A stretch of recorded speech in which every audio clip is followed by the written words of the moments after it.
안녕하십니까. 충남대학교의 천세영 교수입니다. 오늘은 이 어려운 코로나 전쟁 시기에 교육이 여러 가지 문제로 또한 고생을 하고 있고 학생들도 힘들고 선생님들도 힘들어하고 있습니다. 세계 최고의 교육 제도를 가지고 있는 대한민국 교육이 참 많은 병을 앓고 있습니다.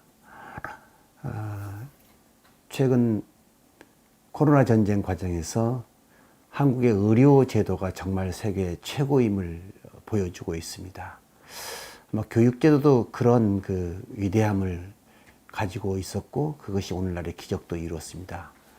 그러나 그 교육 전문가로서 요즘 참 여러 가지로 비애를 많이 느끼는 것은 곳곳에 병이 많이 들어있다는 것입니다.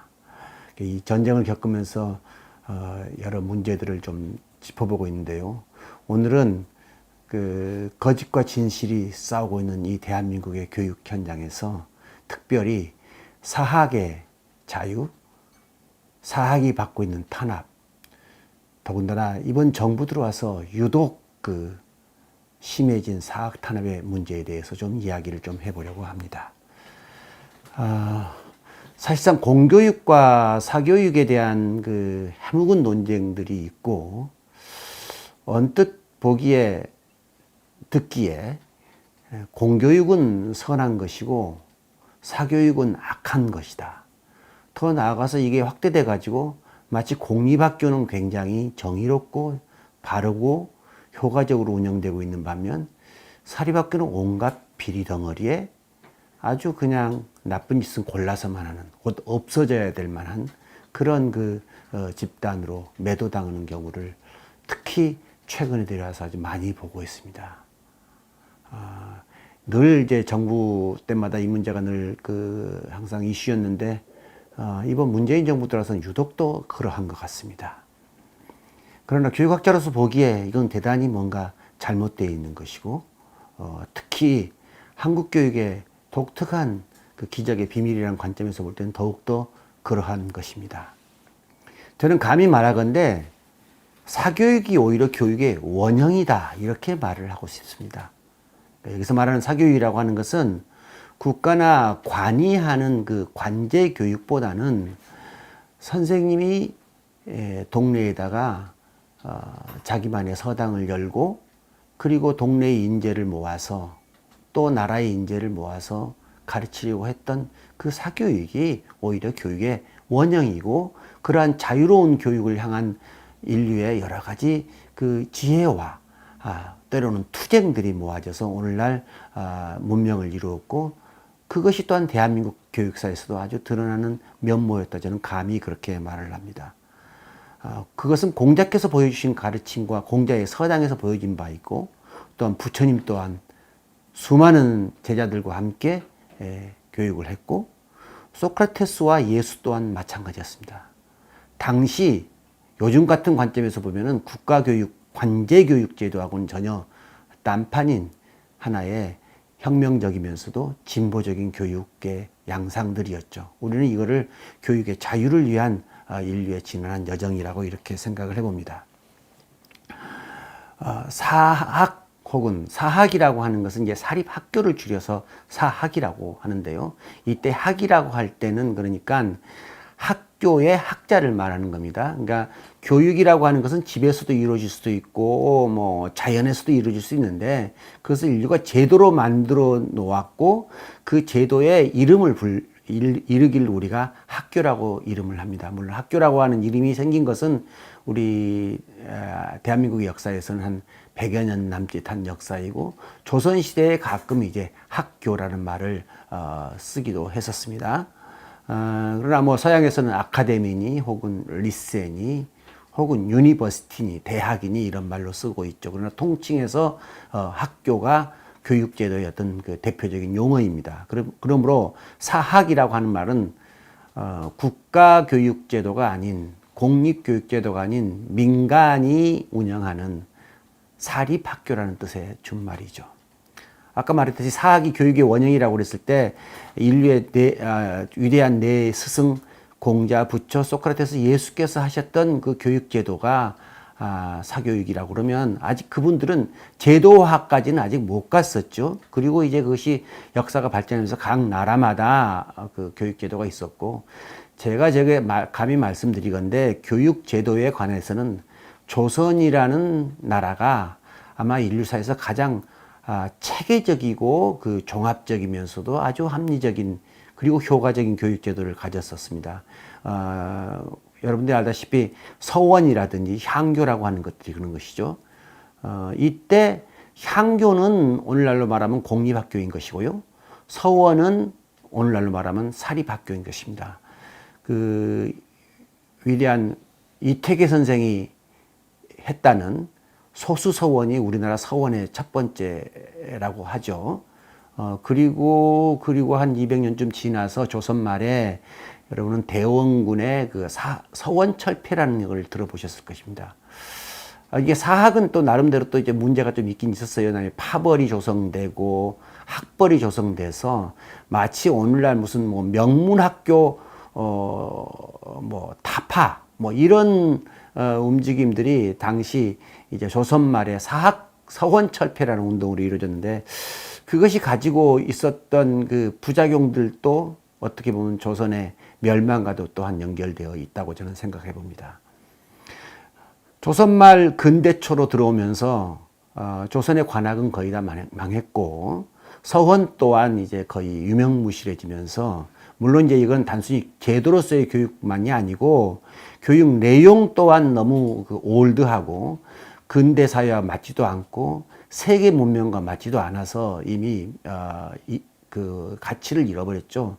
그래서 우리 아까 이웃인 일본의 경우에 1860년에 그 이제 명치유신을 통해서 이제 그 교육 제도를 일신하고 서구식 근대 교육 제도를 만드는 것이 오늘날 일본을 세계 선진국으로 만든 그 원인이다, 이렇게 얘기를 하고, 우리 또한 그렇게 갔죠. 그렇게 갔고, 아마 그 이제 조선 말에서 근대 초 이르기까지 미션 사학들, 이제 1885년 배제학당을 유시로 해서 시작됐던 오늘 뭐 연세대학, 고려대학교, 이화, 숙명, 뭐 유명한 이제 정주의 오산학교들, 이런 학교들, 이 학교들은 다 모조리 사학들이었습니다. 이 사립학교들이 근대의 대한민국의 역사를 어떻게 열었으며 어떤 역할을 했는지는 굳이 다시 말을 안 해도 됩니다. 그런가 하면 일제와 민족사학들, 많은 민족사학들이 독립운동의 산지가 됐고, 또한 근대 이제 현대 사회에 들어와서 1960년대 70년대 산업화 시대에 있어서는 많은 사학들, 여러분들 그 들어보실지 알겠지만 그 산업체 부설학교라든지 또 산업단지 인근의 많은 그 사학들이 각 촌에서 올라오는 그 수많은 그 향학열에 불탔던 대한민국의 그 학생들, 미래 세대들을 길러냈습니다. 저는 감히 말하건대 한국의 교육이 이만큼 세계적인 모델을 만들 수 있었던 것은 절대로 공립학교의 역할이라고보다는 오히려 사립학교의 역할이라고 저는 얘기를 합니다. 많은 그 이론들이 탐구되고 그 과정을 살피려고 하지만 좀 부끄럽게도 솔직히 대한민국의 그 사립학교가 대한민국의 교육 발전에 어떤 역할을 했으며 어떤 그 제도적 경로와 정책적 장치를 통해서 그것이 그런 역할을 해왔는지에 대해서 그렇게 깊게 탐구되지도 못했고 세계적인 모델로 연구되지도 못했습니다.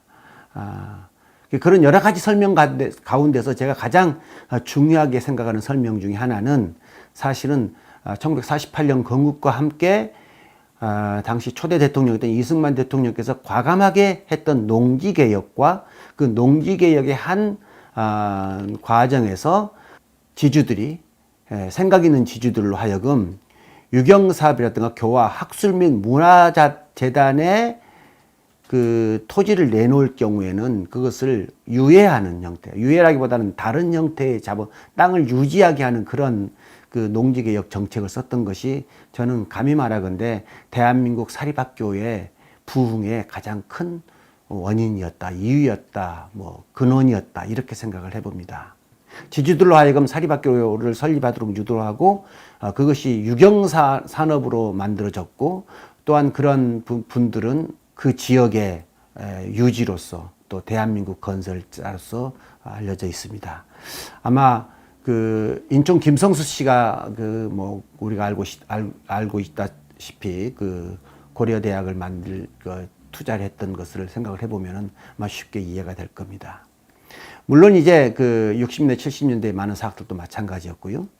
그 이런 사학들을 만드는 과정에서 사학이 안전적 경영을 확보하기 위해서 만들어 놓은 독특한 제도가 그 사학의 재산을 교육용, 그러니까 교실과 운동장이라는 그런 교육용 재산이라는 형태와 그 교육용 재산, 학생들의 교육을 안정적으로 운영하기 위해서 부속되는 수익용 사업, 토지라든지 건물 같은 것들을 갖게 했습니다. 그러니까 처음에 그 토지개혁 때 이제 자기가 농사 짓지 못하는 토지는 다 내놓게 되어 있었지만 그걸 그러지 아니하고 학교에 수익용 부지로 남겨놓을 수 있게 했던 거거든요. 아마 이러한 그 수익용 재산 제도는 전 세계에서 유례를 찾아볼 수 없는 아주 독특한 제도입니다. 어떤 이런 제도를 통해서 한국의 사학들이 발전을 해왔습니다. 그렇지만 이제 1970년대, 80년대를 지나면서 한국이 본격적으로 발전을 하게 되고 국가의 교육 재정이 늘어나기 시작하면서 이제 공교육제도, 공립학교들이 이제 튼실하게 운영되기 시작했습니다. 그런데 이 공립학교가 튼실하게 운영되면서 그것이 사립학교와 동시에 같이 발전됐으면 참 좋았을 텐데 말이죠. 그러니까 우리가 미국에서 하버드 대학 같은 것도 아직 사립이지 않습니까? 또는 미국의 많은 보딩 스쿨들, 이제 명문 사립 고등학교들, 또는 영국의 이톤 스쿨들, 이런 학교들의 형태와 같이 이제 그 공립과 사학이 균형 발전을 했더라면 참 좋았을 텐데, 이상하게도 공립학교가 커지면서 그것은 반대적으로 사립학교가 죽어가는 그런 묘한 트레이드오프 관계가 돼버렸습니다. 사학은 언젠가 비리의 온상으로 됐고, 마치 사립학교 이사장이 학생들의 등록금을 이렇게 빼먹는다. 또는 친족들이 몽땅 학교를 어쩌고 했다. 일부 사실 그런 점이 전혀 없는 건 아닙니다. 물론 그러나 세상의 모든 곳에는 항상 탈법하는 사람도 있고 잘못을 저지르는 사람도 있습니다. 아마 그것은 공립학교에서도 마찬가지고 사립학교에서는 마찬가지일 텐데 유독 사립학교는 그런 탄압의 대상이 되어야만 했습니다. 한 20여 년 전에는 드디어 사립학교법이 개정이 되고 이 사립학교법 개정의 흑역사도 또한 재미난 이야기들이 많지만 오늘 거기까지 깊이 많이 얘기를 하지 않겠습니다만은 그 결과로 나온 것이 이른바 사학분쟁조정위원회라는 게 생겼는데요.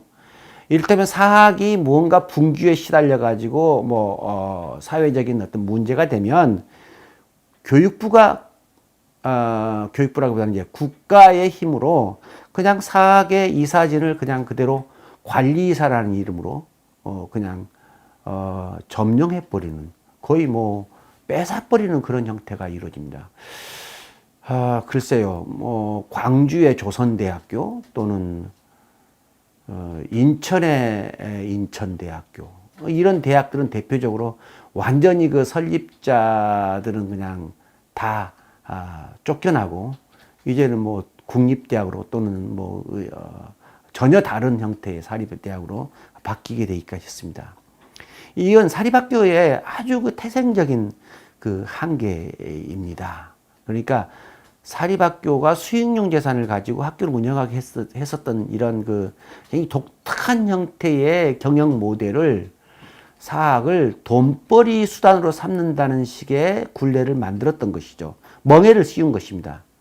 하여튼 결국 지금 현재 2020년대 와서 볼 때 중학교 사학은 이제 거의 명맥을 찾아보기 힘들고, 초등학교는 서울이나 대도시에 겨우 몇 개 정도 있을 정도이고요. 고등학교는 여전히 그래도 한 40% 정도. 2,300~400개 그 고등학교 중에서 지금도 사립 고등학교가 한 1,000개 정도 되는 그 정도입니다.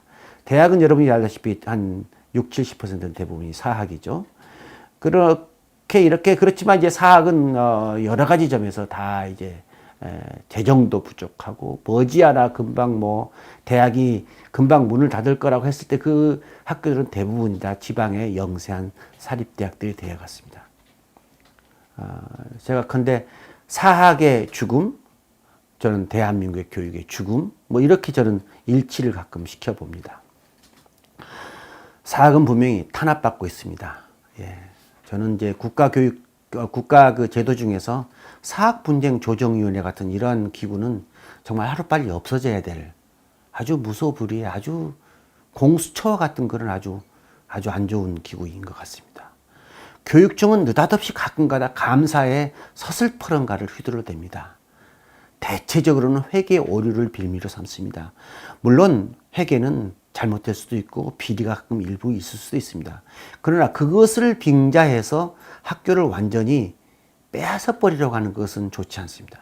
그리고 여기에 아주 의심스러운 내부 고발자들이 여기저기서 나타납니다. 과연 그 내부 고발자들은 누구인가?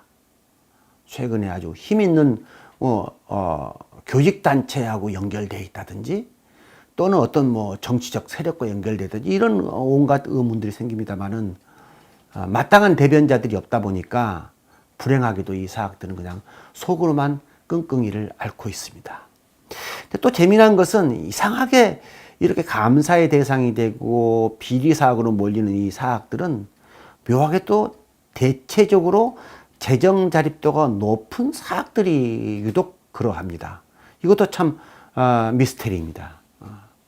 총괄적으로 사학은 분명히 탄압받고 있고 불행히도 이 사학을 대변해 줄 어떤 우리 국민적 세력이 없는 것이 참으로 안타깝습니다. 사학의 저는 마지막 몸부림이 최근 사립유치원에서 이뤄졌다고 생각합니다. 예. 유치원 3대 악법의 그 이야기들. 참 슬픈 이야기입니다.